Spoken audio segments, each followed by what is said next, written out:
Previously, we went ahead and explained to you what every type of cat food does and where cat foods can be obtained. By now, you may wonder, what unit does one go ahead and true form first? Who are the most important units for the rest of the game? The god that has the highest priority and most important units you will get. Well, that's what we're gonna tell you in this video. But before we start, I just want to thank you all, as I've done so many times before, for the overwhelming support we have been receiving from you guys lately. You're allowing our dreams, being a part of this amazing community, truer and truer each day. I really can't believe that we didn't only get this far, but we still have a long way ahead. Of course, if you still hadn't, you can keep on supporting us by clicking on that subscribe button, or even subscribe to our side channels. Every one of you matters a lot, thank you all truly. Now let's get back to the video. Starting with the basic cat fruits, this one has been slightly debated over the years, but overall, you're looking for a unit that not only gets enhanced capabilities, but goes from underwhelming at best into an outright beast. And this cat is Cameraman Cat. Camera is a spammable area attacker, a greatly needed role in the early game.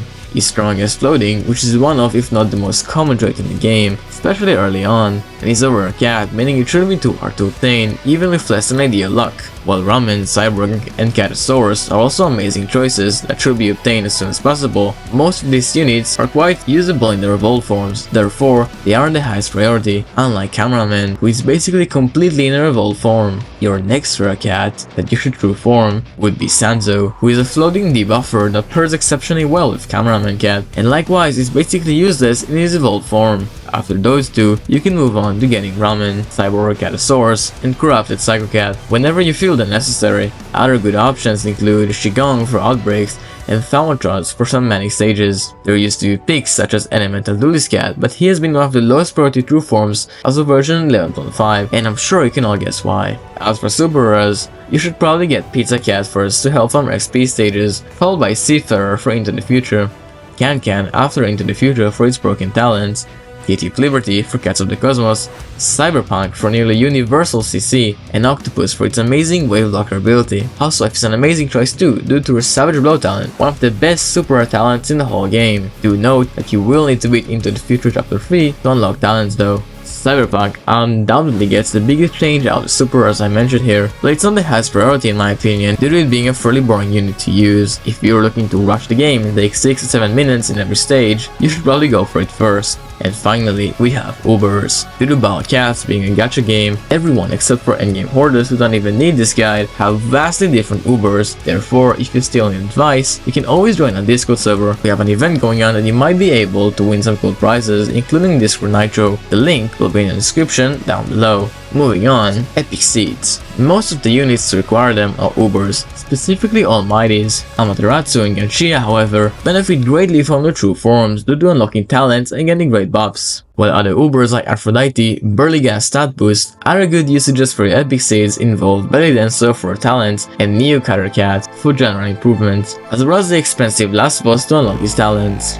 As for Elder Cat Fruits, your absolute priority should be Slapsticks, as they basically will be your key anti-relic for all of Uncanny Legends that are amazing at their job even generally. After them, you should also go and get both Mina and Uru true form, and get ED easily. Other great options include Cat Clan Heroes due to them being extremely cheap, and anti-relic crowd control. Lasvos, who can still be a beast with the right investments, as well as Saki and Catman, who can be a great anti-relic supports. One as a sniper and the other as a nuker. The rest of the legends and the other true formable units are not really worth it, but you can still get them if you want to.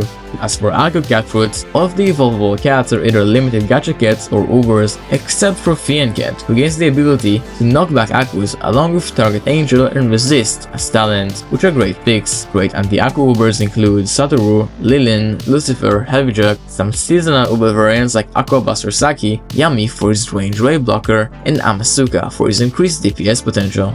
Finally, we go into gold fruits. There are only 4 cats evolvable with gold fruits, so let's go through every single one of them. Lasvos, highest priority due to being an amazing Uber when invested in, as I have stated around 300 times by now. Glaring Macho, Gold Catfruit form. Second highest priority, he gains wave immunity, giving him a niche, but unfortunately, that niche already gets covered by units like Talented Little Cat, so he isn't really necessary.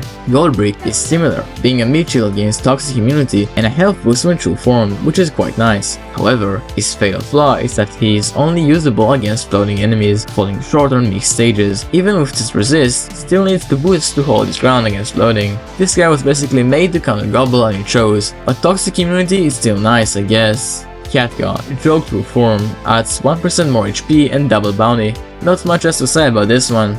As for God Seals, there are two units to discuss. Sunny Nanako gets some viability as a second waitress because of her high damage. While her cooldown is much longer than Waitress, she has a much shorter attack animation, allowing her to be more consistent, but not entirely better than Waitress. Monica gets a mini wave, doesn't really fix many of her problems, Widow's being her low range of 160 and extremely long 35 seconds cooldown, so this one is basically for collectors only. And those are all the true forms you should get. If you guys liked the video, make sure to subscribe and leave us a comment with what you want to see in the future. Have a good one, people.